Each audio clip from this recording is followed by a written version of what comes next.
வணக்கம். என்ன செய்தியை பார்க்க போறோம்னு கேட்டீங்கன்னா, பதவி இழந்த கே நேரு ஏவா வேலு திமுக செயற்குழுவில் அடிதடி.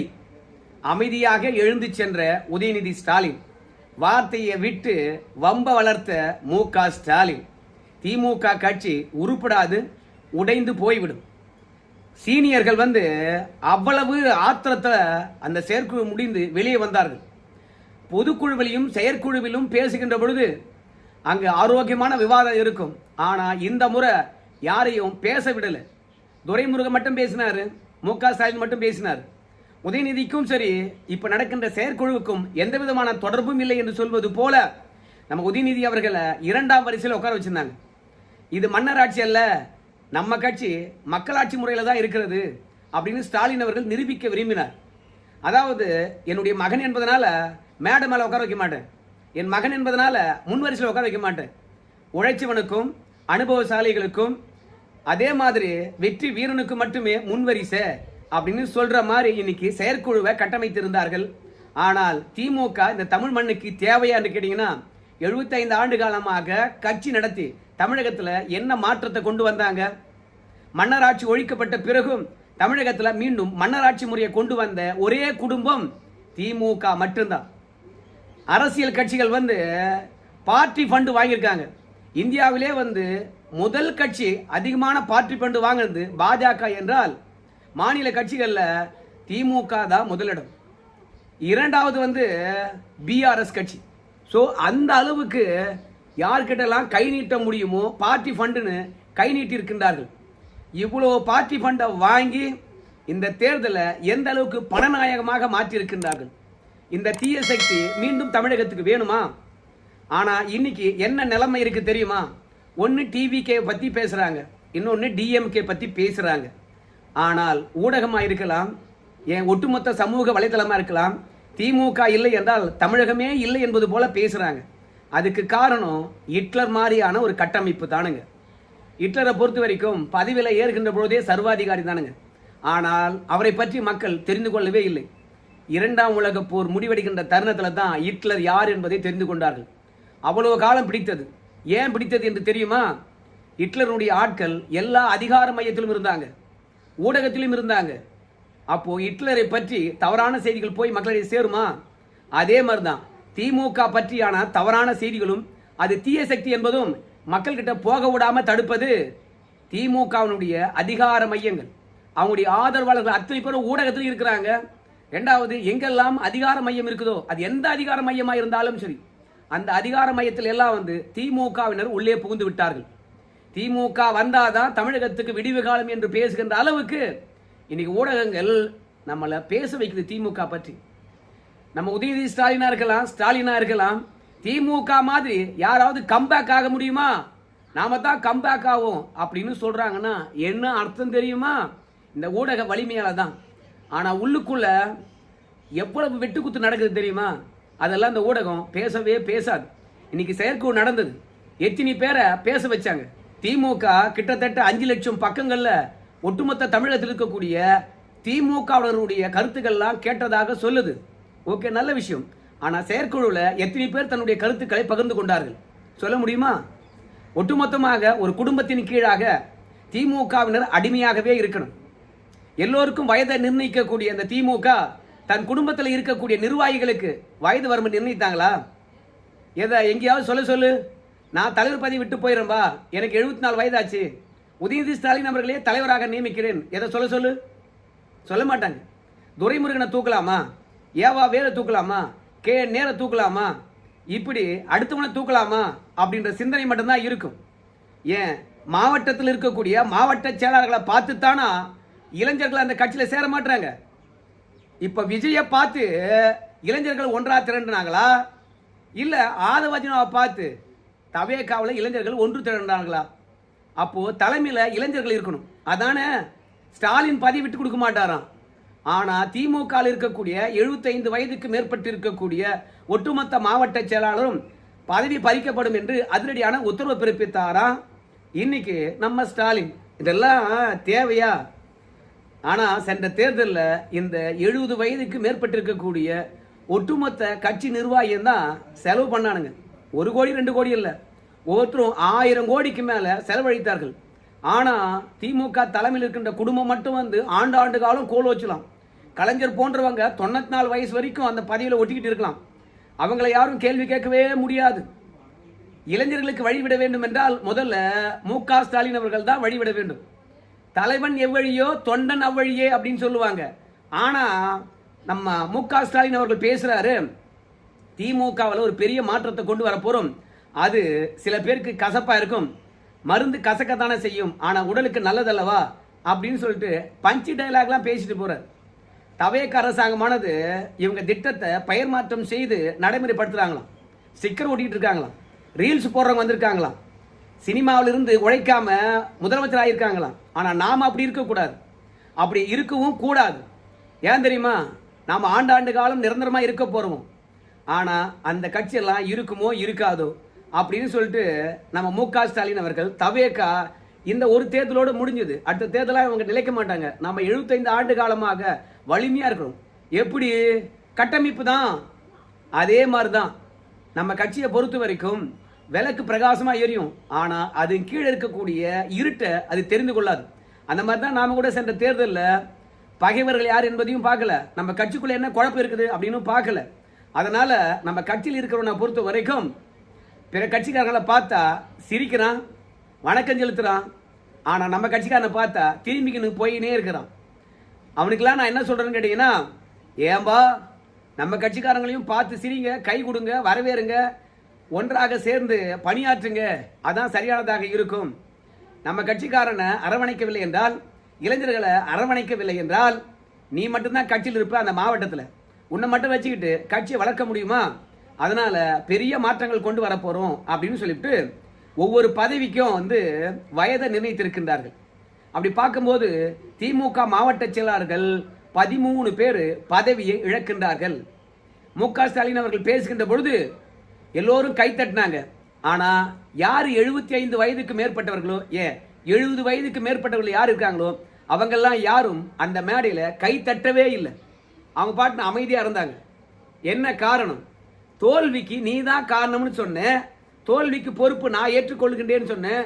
கடைசியில் வயதான மாவட்ட செயலாளர்கள் தான் பொறுப்பு என்று சொல்லிட்டு எங்கள் பதவியை பிடுங்குற, எங்கள் பணத்தை திருப்பி கொடு அப்படின்னு தான் ஒவ்வொரு மாவட்ட செயலாளருடைய நினைவாகவே இருந்தது. அதுக்கப்புறம் வயதை பொறுத்த வரைக்கும் மாவட்ட செயலாளராக இருந்தால் 70 வயது வரைக்கும் நியமிக்கப்படலாம். அதே மாதிரி ஒன்றிய செயலாளர், வட்ட செயலாளர், அதோட பேரூர் செயலாளர், இவங்களுக்கெல்லாம் 60 வயசு இருக்கலாம். அதே மாதிரி கிளை செயலாளருக்கு 45 வயது. அதே மாதிரி இளைஞரணி செயலாளருக்கு பற்றி சொல்லலைன்னு நான் நினைக்கிறேன். இருந்தால் அது 50 வயசு வரைக்கும் இருக்குன்னு நினைக்கிறேன். அதே மாதிரி மாநகர செயலாளர் என்று சொல்கிறாங்கல்ல, அந்த செயலாளர் பதவியை திமுக எடுத்துட்டாங்களாம். அதுக்கு பதிலாக ஒவ்வொரு வட்டத்திலும் 40,000 பேர் வாக்காளர் இருந்தாங்கன்னா அங்கே ஒரு வட்ட செயலாளர், அங்கே ஒரு பகுதி செயலாளர், அங்கே ஒரு நகர செயலாளர், இப்படி 40,000 வாக்காளர்கள் எங்கே இருக்காங்களோ அங்கே ஒரு முக்கிய பொறுப்பு போடுறோம் அப்படின்னு சொல்லிட்டு பெரிய கட்டமைப்பை உருவாக்க போகிறோம் அப்படின்னு சொல்கிறாங்க. மொத்தத்தில் 110 மாவட்ட செயலாளர்கள், இப்போ 78 பேர் இருக்காங்க. அதிகரிக்கிறாங்க மாவட்ட செயலாளர் எண்ணிக்கையும். அதே மாதிரி மாநில நிர்வாகியும் வந்து அதிகரிக்கிறாங்க. இதெல்லாம் சீனியர்களை சமாதானப்படுத்துறதுக்காக இந்த மாற்றங்களை நிகழ்த்துவதாக சொல்கிறாங்க. ஆனால் 2 சட்டமன்ற தொகுதிக்கு ஒரு மாவட்ட செயலாளர் என்ற முறையில் திமுக மாவட்ட செயலாளர்களை இப்போ போட போகுதுங்க. ஆனால் 2 தொகுதிக்கு மட்டுமே ஒரு மாவட்ட செயலாளர் இருப்பாங்களா அப்படின்னு கேட்டிங்கன்னா நிச்சயமாக இருக்க வாய்ப்பே இல்லை. ஏன் தெரியுமா? தொகுதி மறுவரையறை வந்து இப்போ நிர்ணயிக்க போகிறாங்க. அந்த தொகுதி மறுவரையை பொறுத்த வரைக்கும் நம்ம தமிழகத்துக்கு 59 எம்பிக்கள் இடம் கிடைக்க போகுது. இப்படி 59 எம்பிக்கள் கிடைச்சாங்கன்னா சட்டமன்ற உறுப்பினருடைய எண்ணிக்கையும் அதிகமாகும். இப்போ 50% உயர்த்துகின்றார்கள் தமிழ்நாட்டுக்கு. அதனால் 59 ஆகுது 39லிருந்து. அதே மாதிரி சட்டமன்ற உறுப்பினர்களும் வந்து இப்போ இருப்பதை விட 50% இன்னும் அதிகரிக்கும். அதே மாதிரி உள்ளாட்சி பிரதிநிதிகளும் வந்து இன்னும் 50% அதிகரிக்கும். அதனால் எம்பிக்கள் 50% அதிகரித்தால் எல்லா அதிகார மையங்களும் எல்லா மக்கள் பிரதிநிதிகளும் 50% அதிகரிக்கும் என்பது கள யதார்த்தம். அப்படி பார்க்கும்போது இந்த தொகுதி மறுவரையறை வருகின்ற வரைக்கும் தான் 2 தொகுதிக்கு ஒரு மாவட்ட செயலாளர். ஆனால் தொகுதி மறுவரையறை வந்துவிட்ட பிறகு வழக்கம் போல 6 தொகுதிக்கு ஒரு மாவட்ட செயலாளர் திமுகவிலும் இருப்பாங்க. அதே மாதிரி 70 வயது நிர்ணயிச்சு விட்டாங்கல்ல, அவங்க 3 முறை வந்து மாவட்ட செயலாளராக இருக்கலாம். அப்படி பார்க்கும்போது ஒரு மனுஷன் 70 வயதுல மாவட்ட செயலாளர் ஆகிறான்னா 85 வயது வரைக்கும் அவன் மாவட்ட செயலாளராக இருக்கலாம். ஏன்னா அதில் தான் சொல்லியிருக்காங்களே, முதல் முறையாக ஒரு மாவட்ட செயலாளராக ஒருத்தர் ஆக்குறீங்கன்னா 3 முறை மாவட்ட செயலாளராக இருக்கலாம் அப்படின்னு சொல்றாங்க. ஒவ்வொரு மாவட்ட செயலாளருடைய காலம் 5 ஆண்டு. அப்போ 70லிருந்து ஒரு 15 ஆண்டு வச்சுக்கோ, அப்போ 85 வயது வரைக்கும் மாவட்ட செயலாளராக இருக்கலாம். அப்படி பார்க்கும்போது சீனியர்களுக்கு எந்த விதமான பாதிப்பு இல்லை. ஏன் இப்படி எல்லாம் திமுக மாற்றத்தை கொண்டு வந்துட்டு பிறகு பெரிய விளக்கமெல்லாம் அளிச்சாங்க தெரியுமா? சீனியர்கள் போர்க்குடி.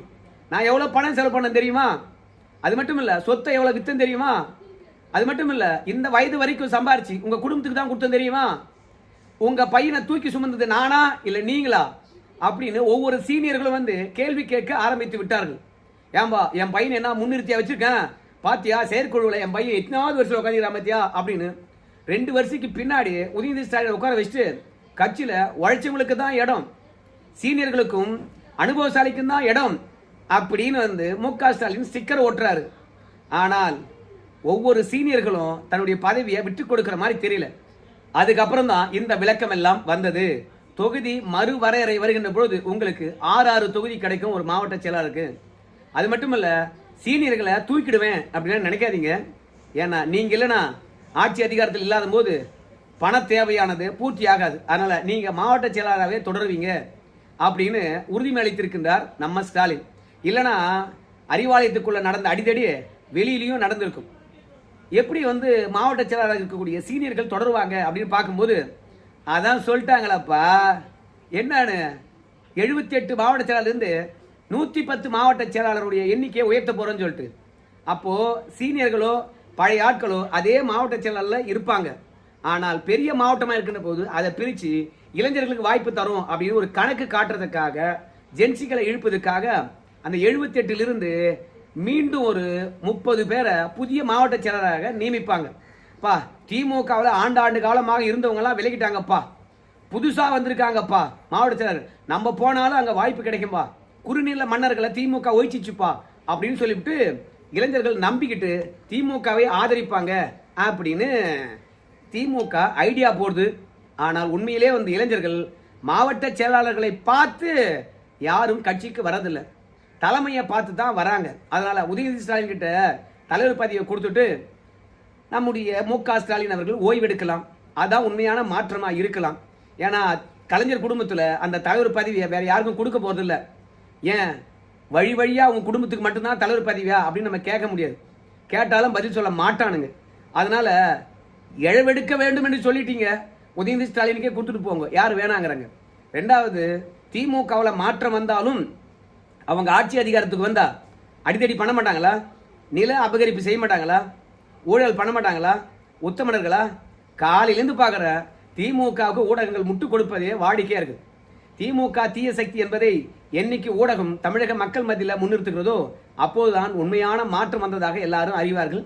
ஆனால் அது வரைக்கும் நீங்க வயதை நிர்ணயித்தாலும் சரி, இரண்டாவது சீனியர்களுக்கு ஓய்வு கொடுத்தாலும் சரி, இல்லை இளைஞர்களுக்கு வாய்ப்பு தருகின்றேன் என்று அப்படியே வாயை கீழே கதறினாலும் சரி, ஜனநாயக முறைப்படி தேர்தல் நடத்தி தான் நிர்வாகிகளை நியமிக்க போறோம், கட்சி தலைமை சொல்லிடுச்சு இவங்களை நியமிக்க சொல்லி என்று சொல்லி யாரும் நியமிக்க போறதில்ல. இப்படி கட்சிக்காக உழைத்தவர்கள் வாக்கெடுப்பின் மூலமாக பதவிக்கு வர போறாங்க. சுறுசுறுப்பாக போது கட்சி. நம்மளை மாதிரி யாரும் மீண்டு எழுந்தது கிடையாது, நம்மளை மாதிரி தோத்தவங்களும் இல்லை, நம்மளை மாதிரி வெற்றி பெற்றவங்களும் இல்லை அப்படின்னு ஸ்டாலின் அவர்கள் வந்திருக்கக்கூடிய செயற்கை பொதுக்குழு உறுப்பினர் கிட்ட வந்து கதை அளந்தாரு. ஆனால் திமுக மீண்டும் ஆட்சிக்கு வருமானு கேட்டீங்கன்னா வர்ற வாய்ப்பே இல்லை. திமுக கடந்த காலங்களில் எழுந்து வந்திருக்கலாம், ஆனால் அன்னைக்கு 2 கடை மட்டும்தான் இருந்தது. ஒன்று அதிமுக கடை, இன்னொன்று திமுக கடை. ஒன்று திமுக விழுந்தா எழுந்து வந்துடணும், இல்லை அதிமுக விழுந்தா எழுந்து வந்துடணும். ஆனால் இப்போ விஜய் வந்துட்டார். சரி, விஜயா அல்லது திமுக என்று பார்க்கின்ற பொழுது அப்போதும் சரி, அடுத்த தேர்தலில் தனுஷா விஜயா அப்படித்தானே போகும், இல்லை விஜயா அண்ணாமலை அப்படித்தானே போகும். அப்புறம் திமுகவா விஜயா எப்படி வரும்? விஜய்க்கு இணையாக வயதிலும் சரி அனுபவத்திலும் சரி அரசியல் களத்துக்கு வர்றது யாரு? தனுஷ் அண்ணாமலை. அதனால பல பேரும் வந்து பக்கத்துலேயே கடை திறக்கிறாங்க. அப்போ போட்டி பலமாக இருக்கும். அப்போ பழைய கடையை நோக்கி போவாங்களா, இல்லை புதுசாக ஒருத்தன் கடந்து வந்திருக்கிறான்பா அங்கே என்ன இருக்குன்னு ஒரு இட்டு பார்த்துட்டு வரும்னு சொல்லிட்டு போக மாட்டாங்களா? அதுலேயும் புதிய கடையை பொறுத்த வரைக்கும் திரைத்துறையிலிருந்தே வருது. அதுவும் பல பலன்னு மின்னிக்கிட்டு வரப்போகுது யார்? தனுஷ். அதுலேயும் மாமனார் சொத்தை ஒட்டுமொத்தமாக களத்தில் இறக்க போகிறாங்க. ஏற்கனவே நிர்வாகிகள்லாம் நியமிச்சாச்சு. அதனால் என்னதான் ஜென்சிக்கல் என்றாலும் சரி, நிச்சயமாக திமுக இனிமே பழையபடி எழுந்து வர்றது சந்தேகம்தான். பார்க்கலாம். ஸ்டாலின் அவர்களை பொறுத்த வரைக்கும் பெரிய மாற்றத்தை கொண்டு வர போறாராம்.